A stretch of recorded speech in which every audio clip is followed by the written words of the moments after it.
Hey there, and welcome, impact-driven entrepreneur. So I've been a little quiet lately because we moved. So I am here in my brand new office. It's a little echoey still because we haven't fully settled in, and now we live in New York. Woo woo! I'm so excited. I love it.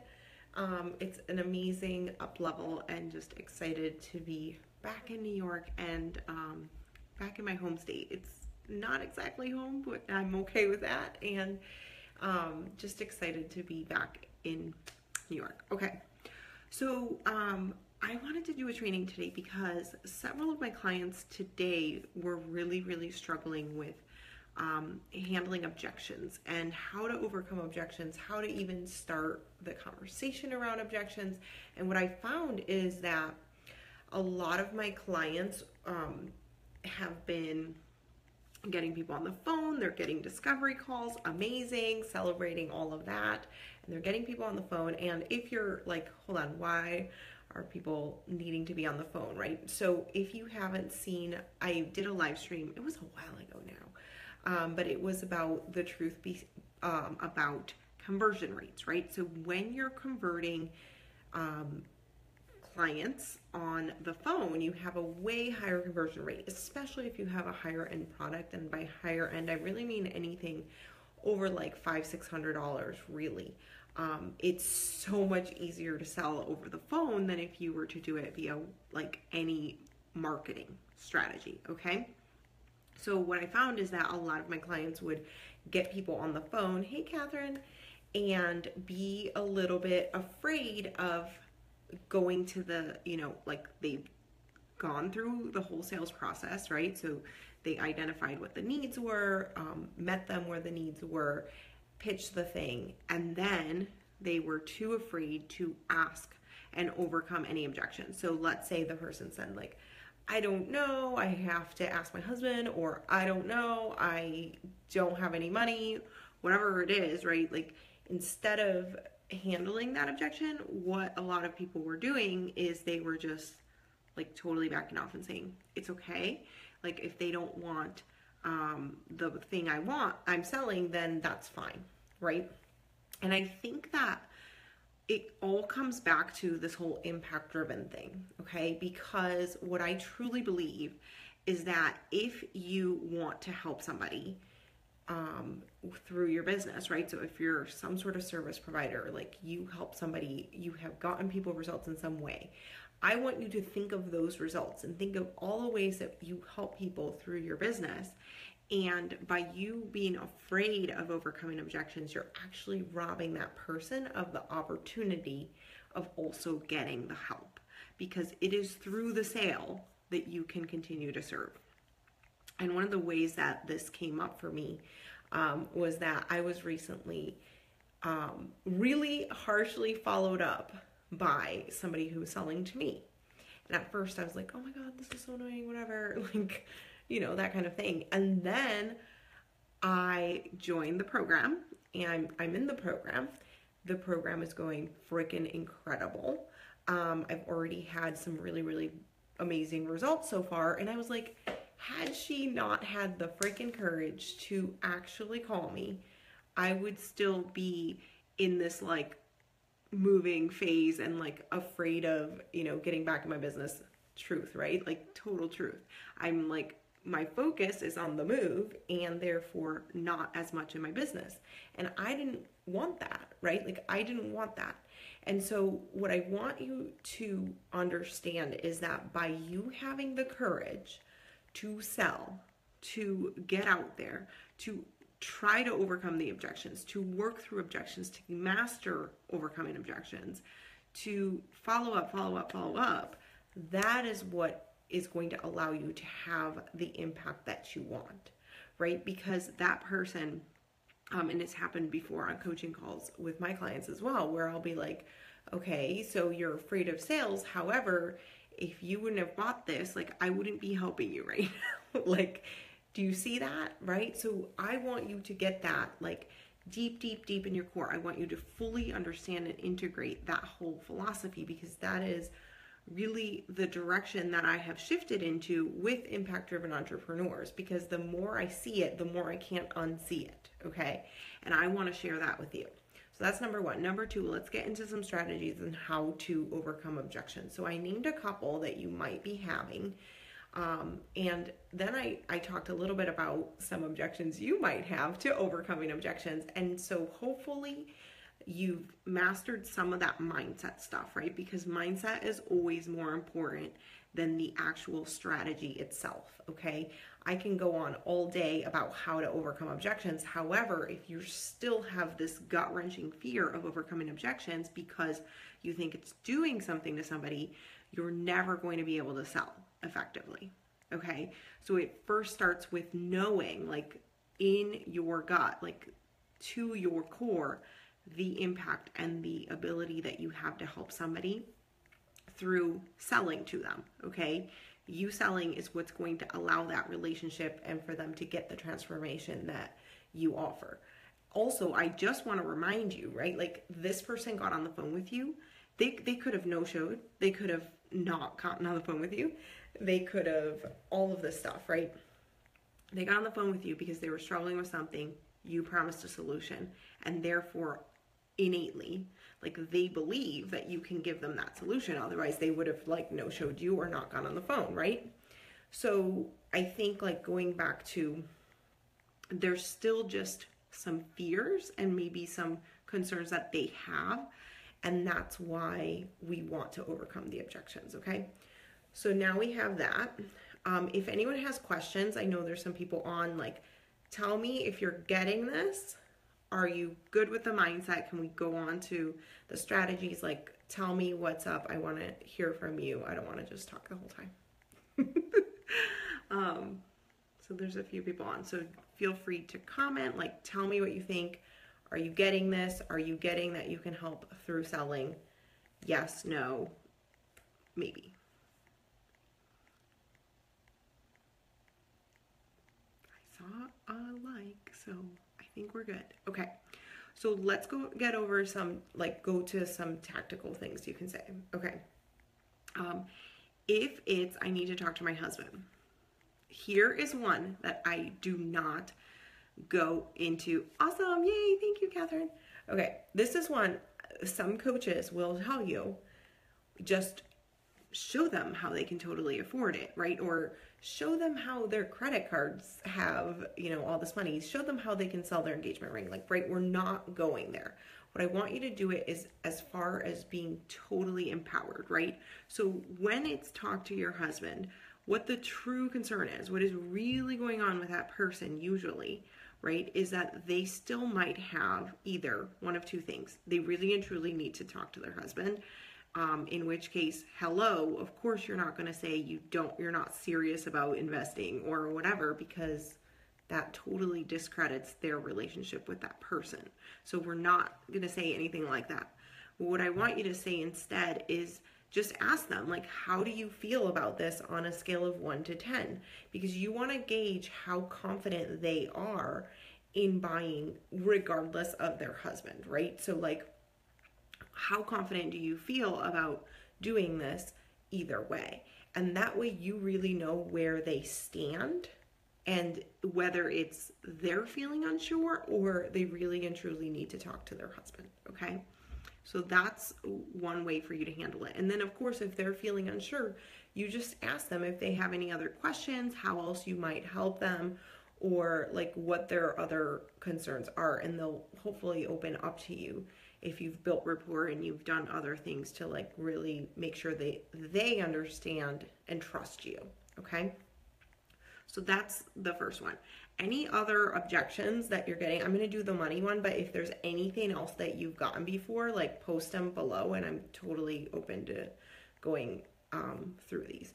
So let's talk about money. This is the one that I was talking about. Like, I'm not going to say sell all your shit and like buy this thing now, otherwise you're unserious, right? Like, same thing. That's not really overcoming objections. That is, oh my gosh, like manipulation and all kinds of things. So what I want you to do instead, right, is how can you find out what the true problem is, right? So Again, you can ask for a 1 to 10 if you feel comfortable, or you can say something like, well, do you have any additional questions that might stop you from purchasing this today, or, in the future once you come up with the money, right? So like really coming down to allowing them to answer what is really going on with them. Hey, Flora. If you have any other objections, I just went over, talked to the spouse, and number 2 was money. But if you've gotten any others, I'd love to hear from you and let me know, and I can answer it. So those are 2. And then what is another really common one?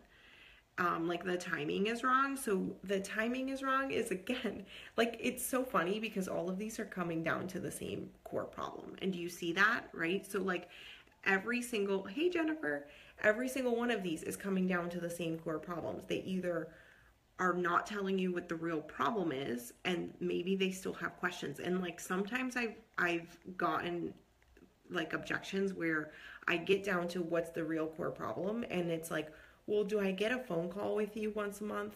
Or like it's something like really logistical. And so I want you to be open to exploring. And that's really why the mindset stuff comes in, because when you know it's not really about you, when you know that it's really about their insecurities, or maybe they still have questions, or it's just like a little bit of a hesitation that they have, and you know that you're there with pure intentions to serve and help that person, then it's so much easier to just move through these. So if it's, I lost track of which one I was doing. So if it has something to do with, it's not the right time, you can ask something like, well, what's going on with you, right? Yeah. Okay, core problem is that they're not totally committed, right? So if they're not totally committed, this kind of goes back 2 steps, right? Because we're talking about overcoming objections, but part of the things that I usually ask about is if they're committed and if this is something that they want to solve now. And so if you address that before in the discovery call, you can totally avoid having these kind of not committed objections. So again, it's like everyone gets into how do I overcome objections, but really it's if you've marketed and you've like shown stuff to them through marketing, right? If you've set up the call properly, if you've walked them through things, right? Then at the end, it should be so much easier for you to close the sale. So if the core problem is that they're not committed and you're getting that a lot, usually it's a marketing problem, okay? So that means, maybe this is your actual problem, Flora. So if you get to the core of the problem, they're not committed, then what I want you to think about is, was this a qualified lead? So before you put anybody on a list for who you're going to offer discovery calls to, or who is somebody that you can actually sell to, we have to qualify them. Like every step of the sales process, we're qualifying them. And so if they're getting on and they're not committed, it could be that we're either not solving the right problem for them, or they are not your ideal client, right? So the person is just not qualified. Or it could be all kinds of other stuff, right? Like maybe they don't have the buying power, like they literally don't have the money. But I think usually it's not really that they don't have the money, it's other things. So if they're not committed, another thing you can do is focus your marketing efforts on committed people, right? So like how can you load it up on the front end so that by the time that you invest time with them on the phone call, that they are more ready to buy from you. That is where the marriage of marketing and sales really comes in. And I look at marketing and sales as 2 totally different things. Sales is only the moment that I'm on a sales call with somebody. And, as I'm moving them through, that's all technically still marketing. So a no-brainer is what Jennifer is saying. Yeah, we want to make things a no-brainer. So like if we're, we want Okay, example. Jennifer is a weight loss coach, okay? She helps women to lose like 100 pounds or more, right? It is a no-brainer for me to like be able to commit to purchasing from her if I know that I'm going to have her hand. She's lost over 100 pounds. I'm going to have her holding my hand through the whole process, at least for like the first 3 months, or at least until I lose X amount of weight, right? So like, it's going to be more of a no-brainer than somebody who like might not have it as hard, I guess, right? Like, so I want you to think about how you're framing it, okay? How are you framing the offer for that person? Does it make it a no-brainer for them?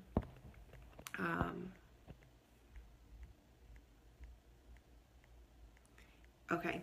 So Flora says, yeah, I meant whether it's money, time, whatever, they aren't fully committed to their business or working with you. Totally. And that's where asking a question like, how committed are you, is really, really helpful, right? And how committed are you to solving this problem now, I think is really, really helpful and important, because that way you can avoid all of like, and if they're not, it's okay for you to say on the call, cool, but I don't think that we're going to be a good fit together, right? Another part of this whole discovery call thing is that it's really for you as much as it is for them, because you having a client that is going to drain your energy for months and months and months does not serve you. And it really takes away from your other clients, from your family, from all the things that you want to do. So just think of it that way too. So that is pretty in-depth, and also just some things that I wanted to talk about as far as overcoming objections and what that means as an impact-driven entrepreneur, because I really and truly want this movement that I'm wanting to create with impact-driven entrepreneur to be all around the fact that sales is service, and that through you selling is how you can continue to serve and continue to help others. And so, you know, as a nurse, like I had moments where I was so freaking afraid of selling, especially when I started, even though like I worked at GNC. I don't know if you guys know this, but GNC, they pay you commission plus hourly. So that's how I actually went through nursing school. I was paying for nursing school by doing sales there, and I was making a lot more money than if I was just to have like a minimum wage type job. So I was working at GNC, and I was actually pretty good at doing sales there. However, they use like all these sales scripts, and like I didn't have that coming into my business. And I also didn't really like the way that I was doing sales there. It was also in person, so it's a lot different than over the phone and online. So like I had so many reservations when I started in doing sales, especially online. And it's gotten obviously a lot better. And I think one of the core principles that I see, right, like what differentiates somebody that is having a business that's booming, that is selling out their programs, that is doing really well, and somebody that's not, is their ability to work through the sales, even if they're scared, even if they're terrified, or even if they're still not 100% comfortable. Like your willingness to work on it is what's going to allow you to grow, improve, and become more and more successful. And so that's just one part of what I do with my clients. A lot of it, like I said, is the mindset, right? Because if you're going into it thinking that you're doing something to somebody, it's not going to work out in your favor. So I do want to open it up here and let you know I have a few openings for coaching coming up. I'm doing some free profit assessment calls where I will look at your biz. What are you doing? Look at the overall structure as well as how you're doing marketing and sales in your business. And I will let you know like what your next steps are to increase your profit. We're going to cover as much as we possibly can in 30 minutes. And, you know, at the end, if you think you want help with that, sure, we can work together. But this is going to be a free call, right? So it's not a sales call. It's just really for you to understand how you can increase your profit in your business. Because here's another piece of this whole impact-driven entrepreneur thing. The more money that you're able to make in your business, the more you're able to help and serve others. So that can look like, and this has been the amazing thing about being in business for me. Number one, that can look like directly impacting your family, directly being able to help and serve other people, like your clients, right? Being able to give to charities, being able to donate, being able to hire people on and have people who are part of your team, or even like I hired nannies, right? So like their life was impacted. They were able to pay bills. They were able to do the things that they wanted to do because I was able to pay them, right? So I want you to look at impact not only in like the who am I serving, but also like all the ripples. It's so beautiful. And it's really why I do what I do. So if this sounds like something that you're interested in, please go ahead and private message me.